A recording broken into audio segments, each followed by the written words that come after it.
धनी राम बस नाम का धनी था। वैसे तो बेचारा गरीबी में जैसे तैसे एक अमीर आदमी के खेत पर खेती करके अपना गुजारा करता था। ऐसे ही एक दिन धनी राम का बेटा रोहन शहर से अपने पिता को कॉल करता है और वो अपने पिता से बोलता है। पापा कैसे हैं आप? अरे बेटा मैं तो ठीक हूँ, तू बता सब ठीक है ना? और पढ़ाई कैसी चल रही है तेरी? हाँ पापा मैं तो ठीक हूँ। वो दरअसल अगले महीने मेरे एग्जाम होने वाले हैं और मुझे एग्जाम देने के लिए फीस जमा करनी होगी। लगभग 10,000 रुपए की जरूरत है मुझे। अगर आप भेज देते तो मैं एग्जाम फीस समय से भर देता। अच्छा बेटा कोई बात नहीं, तू चिंता मत कर, मैं कहीं से पैसों का जुगाड़ करके तेरे अकाउंट में 10,000 रुपए भिजवा देता हूँ। अच्छा? हाँ पापा मैं जानता हूँ कि अभी घर के हालात ठीक नहीं है, पर मैं क्या करूँ, मेरी भी मजबूरी है। जिस दिन मैं पढ़ लिख कर एक कामयाब आदमी बन जाऊंगा ना, उस दिन आपके सर से सारी गरीबी हटा दूंगा। हाँ बेटा मुझे तुझसे यही उम्मीद है। शुरू शुरू में तो थोड़ा बहुत संघर्ष करना ही पड़ेगा, बाकी तू चिंता मत कर, मैं कहीं से भी पैसों का जुगाड़ करके तुझे दे दूंगा। धनीराम चिंतित हो जाता है कि आखिर वो कहाँ से पैसे का इंतजाम करे। इसलिए वो अपने मालिक विक्रम सिंह के पास जाता है और उनसे पैसे मांगने लगता है। मालिक आप मुझे 10,000 रुपए दे दीजिए और मेरी तनख्वाह में से 1,000 रुपए काटते रहिएगा, लेकिन फिलहाल के लिए मुझे 10,000 रुपए की बहुत जरूरत है। आप मुझे 10,000 रुपए दे दीजिए मालिक, बहुत उम्मीद लेकर आया हूं मैं आपके पास। अरे तेरा दिमाग तो ठीक है ना? और पहले ये बता 10,000 रुपए का क्या करेगा तू? मालिक मुझे कुछ जरूरी काम है, भगवान के लिए आप मुझे 10,000 रुपए दे दीजिए। अगर मुझे कुछ जरूरी ना होता तो मैं आपसे कभी इतने सारे पैसे उधार न लेता। अरे मैं तुझे पैसे दे दूंगा, पर ये तो बता तुझे पैसे चाहिए क्यों? मालिक बात यह है कि मेरा बेटा शहर में पढ़ाई करता है और अगले महीने उसके एग्जाम होने वाले हैं, इसलिए मुझे उसे 10,000 रुपए देने हैं ताकि वो अपनी फीस जमा कर पाए। जिस दिन मेरा बेटा पढ़ लिख कर कामयाब हो गया ना मालिक, उस दिन पूरे गांव को भंडारा खिलाऊंगा मैं। अरे धनीराम तेरा नाम ही सिर्फ धनीराम है, वैसे तू धनी नहीं बल्कि गरीब राम है, और गरीब है तो गरीबी बनकर रहना, अमीर बनने की कोशिश मत कर। तुझे क्या लगता है कि अपने बेटे को शहर भेजकर तू उसे अंबानी बना लेगा? मालिक मैं नहीं चाहता कि मेरा बेटा अंबानी बने, बस इतना चाहता हूँ कि मेरा बेटा इतना कामयाब हो जाए कि मेरे सर से ये गरीबी का ठप्पा हमेशा हमेशा के लिए हट जाए। औकात से बड़े सपने देखेगा तो कभी कुछ नहीं होगा तेरा, और जा यहाँ से, मैं तुझे 1 रुपया नहीं देने वाला हूँ, समझा? और तू हम जैसे लोगों की बराबरी करना चाहता है क्या? अरे पहले अपनी शक्ल देख आईने में, उसके बाद ऐसा कुछ सोचना, समझा? बेचारा धनीराम निराश होकर वहां से चला जाता है और घर आने के बाद अपनी पत्नी जया को सारी बात बताता है। जिसके बाद जया बोलती है, देखो चिंता करने की जरूरत नहीं है, तुम्हारे मालिक ने तुम्हें पैसे नहीं दिए तो क्या हुआ, मेरे पास इसका दूसरा जुगाड़ है। याद है जब मैं पहली बार शादी करके इस घर में आई थी, तब मेरी सासू माँ ने मुझे सोने के कंगन दिए थे। मैं सोच रही हूँ कि वो सोने के कंगन तुम गिरवी रखकर कुछ पैसे ले लो और वही पैसे रोहन के अकाउंट में ट्रांसफर करवा दो। पर जया तुम्हें पता है ना, वो सोने के कंगन सिर्फ सोने के कंगन नहीं है, बल्कि उस कंगन के साथ माँ की यादें जुड़ी हुई हैं। माँ चाहती थी कि जब तुम्हारी बहू आए तब तुम अपनी बहू को वही सोने के कंगन दो। अरे तो मैंने उस सोने के कंगन को बेचने की बात नहीं कही है, बस उसे गिरवी रखने की बात की है। जिस दिन हमारा बेटा कमाने लगेगा उस दिन मैं अपने सोने के कंगन छुड़वाकर वापस ले आऊंगी। ठीक है, अगर तुम्हें यही सही लगता है तो यही सही। दोनों पति पत्नी आपसी सहमति से सोने के कंगन गिरवी रखकर कुछ पैसे उधार ले लेते हैं और धनीराम उन पैसों को बैंक जाकर रोहन के अकाउंट में ट्रांसफर करवा देता है।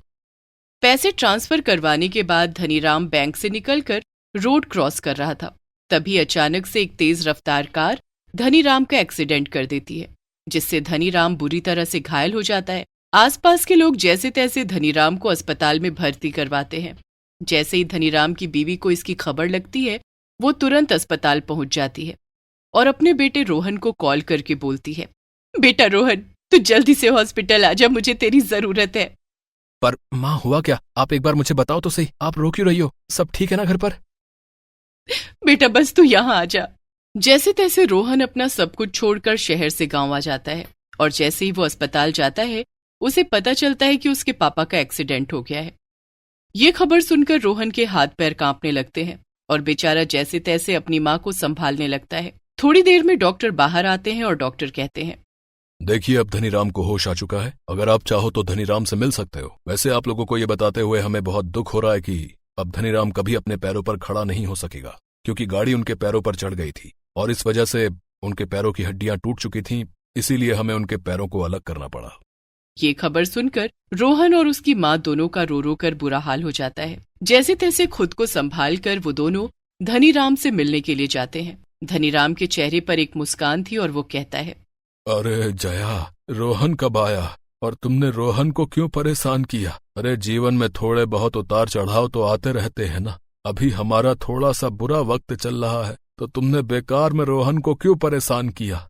पापा, अब मैं हमेशा यहीं रहूंगा और आपकी मदद करूंगा। भगवान ने चाहा तो मैं यहाँ रहकर भी कामयाब हो सकता हूँ।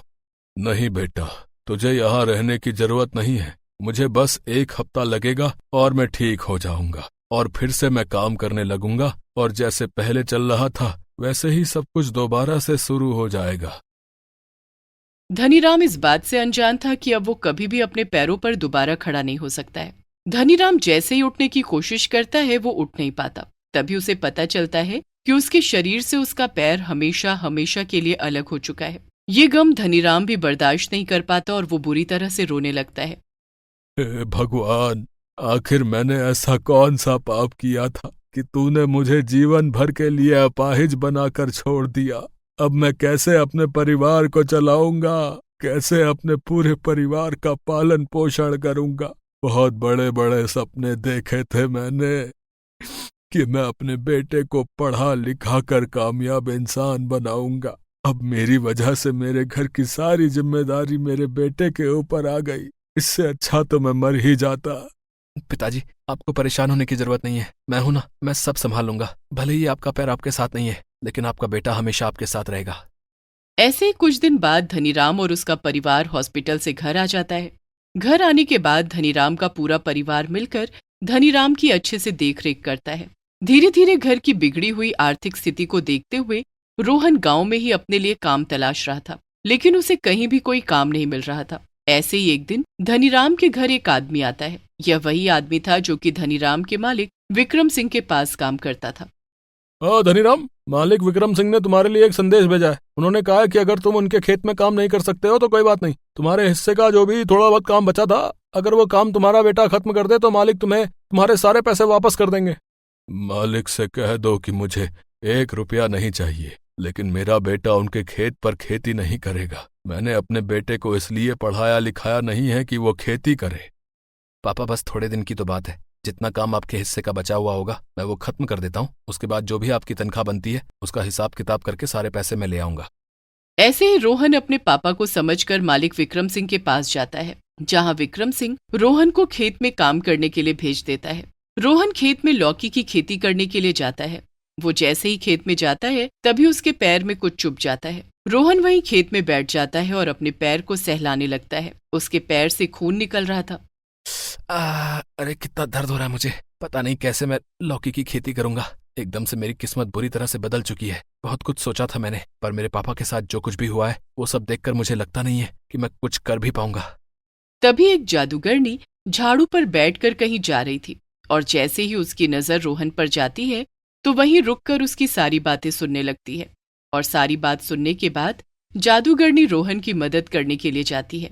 क्या बात है बच्चे, बहुत परेशान दिखाई दे रहे हो तुम? तुम कौन हो और कितनी अजीब दिखाई दे रही हो तुम? तुम्हें देखकर मुझे बहुत डर लग रहा है। ऐसा लग रहा है जैसे तुम कोई मायावी शक्ति हो। हाँ, क्योंकि मैं कोई इंसान नहीं हूँ, बल्कि मैं एक जादूगर हूँ। मैं तो बस यहाँ से अपनी जादू नगरी में जा रही थी। वो तो तुम्हें रोता हुआ देखकर मैं खुद को रोक नहीं पाई और मैं यहाँ चली आई। बताओ आखिर क्या बात है, शायद मैं तुम्हारी कोई मदद कर पाऊं। रोहन जादूगरनी को सारी बात बताता है, जिसके बाद जादूगरनी रोहन की मदद करने का सोचने लगती है और तभी जादूगरनी को एक लौकी दिखाई देती है। जादूगरनी अपनी जादुई शक्ति से उस लौकी को जादुई बना देती है और रोहन से कहती है, ये लो, ये एक जादुई लौकी है और इसकी मदद से तुम अपनी सभी इच्छाओं को पूरा कर सकते हो। तुम्हारे इशारों पर ये तुम्हारी हर बात मानेगी। इतना बोलकर जादूगरनी वहां से चली जाती है, जिसके बाद रोहन जादुई लौकी की मदद से पूरे खेत पर लौकी की खेती करता है और फिर शाम को विक्रम सिंह से अपने पिता की मेहनत का सारा हिसाब किताब करवाकर घर आ जाता है और घर आने के बाद जादुई लौकी की मदद से अपने पिता के पैर को हमेशा हमेशा के लिए ठीक कर देता है।